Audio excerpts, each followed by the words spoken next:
ఇక డీటెయిల్స్ లోకి వెళ్తే రెవెన్యూ భూ సమస్యల పరిష్కారానికి చక్కటి వేదిక రెవెన్యూ సదస్సులని జిల్లా వ్యాప్తంగా ప్రారంభమైన రెవెన్యూ సదస్సులను సద్వినియోగం చేసుకోవాలని జిల్లా కలెక్టర్ షాన్ మోహన్ అన్నారు.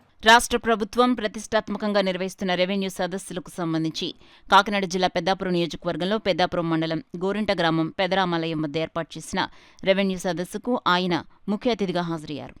ఈ సందర్భంగా ఆయన మాట్లాడుతూ కాకినాడ జిల్లాలో రెవెన్యూ సదస్సులు ప్రారంభించుకోవటం చాలా సంతోషంగా ఉందన్నారు. రాష్ట్ర వ్యాప్తంగా ఈ నెల 6 నుంచి ప్రారంభమైన కాకినాడ జిల్లాలో ఎమ్మెల్సీ ఎన్నికల కోడ్ అమలుతో ఉన్నందున 4 రోజులు ఆలస్యంగా ప్రారంభించడం జరిగిందని తెలిపారు. కాకినాడ జిల్లాలో ఈ నెల 10 నుంచి జనవరి 8, 2025 వరకు రెవెన్యూ సదస్సులు నిర్వహించేందుకు తగిన ప్రణాళిక సిద్ధం చేయడం జరిగిందన్నారు.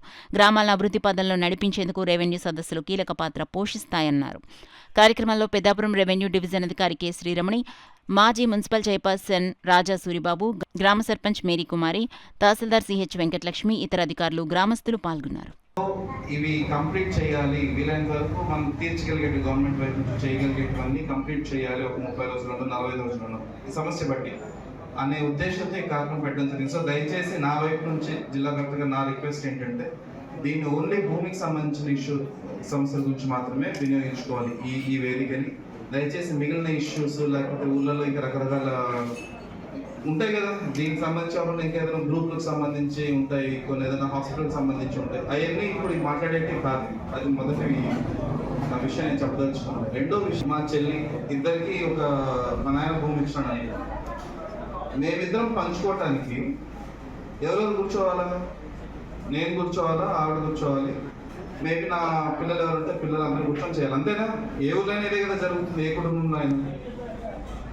మేము తేల్చుకోవాల్సిన దాని గురించి మనం ఏం చేస్తున్నాము, గవర్నమెంట్కి పెడుతున్నాం. ఏమంటుంది ఆవిడ వచ్చి నాకు రావాల్సింది మా అన్న పెట్టేసుకున్నాడో, లేకపోతే నాకు భాగం ఇవ్వలేదనో, లేకపోతే మాకు తెలియకుండా రిజిస్ట్రేషన్ చేయించుకున్నాడనో వస్తుంది అనమాట.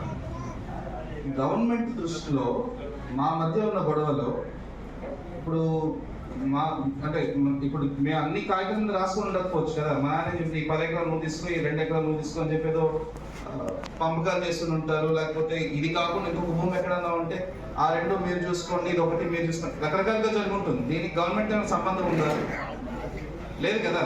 ఆ కుటుంబంలో ఉన్న పరిస్థితుల్లో ఆ కుటుంబంలో ఇచ్చిన ఏమంటారు దాన్ని ఆస్తుల పంపకాల్లో ఎలా ఉంటుందో అలా జరిగి ఉంటుంది.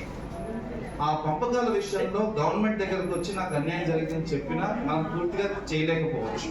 లేదు, ఆల్రెడీ రిజిస్ట్రేషన్ అయిపోయింది, నా పేరు మీద ఉన్న భూమి నా పేరు మీదకి వచ్చింది, మా నాన్న నాకు ఇచ్చింది నా పేరు మీద ఉంది, ఆవిడకి ఇచ్చింది ఆవిడ పేరు మీద ఉంది, అయినా ఆవిడ నా భూమి మీదకి వస్తూ ఉంది, లేదా నేను ఆవిడ భూమి మీదకి పోతుంది, అప్పుడు గొడవలు తేల్చచ్చు. అది కాదనట్లు. బట్ ఈ కాగితాలు రాసుకోవడంలోనే తప్పులు ఉండడం కానీ, పంపకాల్లో నాకు అన్యాయం జరిగింది అనడం కానీ అవి గవర్నమెంట్ తేల్చే పరిస్థితులు కాదు.